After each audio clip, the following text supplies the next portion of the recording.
conhecer a gente, né? Trabalho. Vocês, vocês são conhecidos, faz louvor, faz o reto.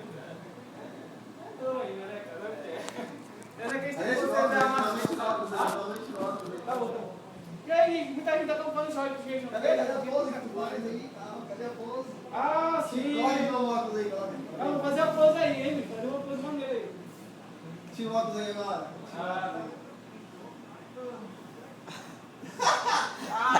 Mas tu vê na vaga, né? Que não é, pô. O que tu tem declarado PS3 aí? O que tu tem declarado Play 3 aí? Cara, o meu sonho, bicho, ter o Tekken Go 5 para PlayStation 3 e ter um Mavi versus a versão do 3 que chegou, ó. Aí o Mavi chegou uma versão do 3, Mavi versus. E os caras não vi, né, cara? Mavi versus, né? É do 3, né, a versão.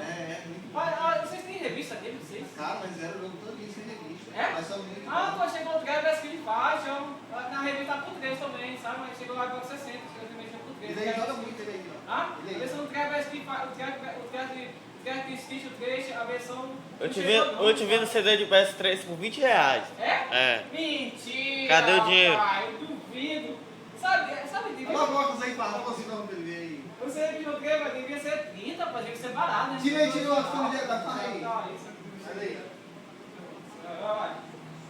É quando chegou no Tekken Go Fight, do PlayStation 2, a coleção do Tekken Go Fight nós jogamos fliperama, ó, o Nintendo Wii, ó, sabe? Chegou? Chegou? Chegou o Nintendo Wii, fliperama ele, ó. Que bom, bicho. Fazia Gostou, muito né? Nintendo Wii, pô, de Tu gostou então? É o Tekken Go Fight, fliperama, sabe?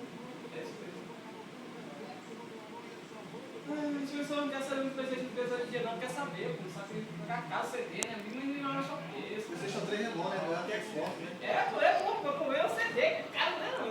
É ruim, pô, você levar pro PC que tá bom, você vai para o 60. Olha, eu conheço ele, tem um irmão dele. Oi, tudo bem, amigo? É conhecido, oi. Bem sumido, eu conheço ele há tempo, casado, né? Mas é verdade, ele é casado mesmo, tem um bebê. Rapaz, tu tá bonito pra pica, hein? Ele viajou um pouquinho, sabe? Não é que você é casado, tem teu filho, né? O filho já com videogame. Como é que tu sabe da minha vida desse jeito, macho? Porque mesmo que joga videogame, você joga videogame, você Como é que tu sabe que eu sou casado, tenho um filho? E quem joga videogame, teu filho diz assim, videogame, papai, videogame, né? Não vai. Mas tu é bonito, hein? Eu sei, eu tô velho igual vocês, sabe? Então, sabe o que é? Os caras que são tão conhecidos Teu já, irmão é né? fogo, né, bicho?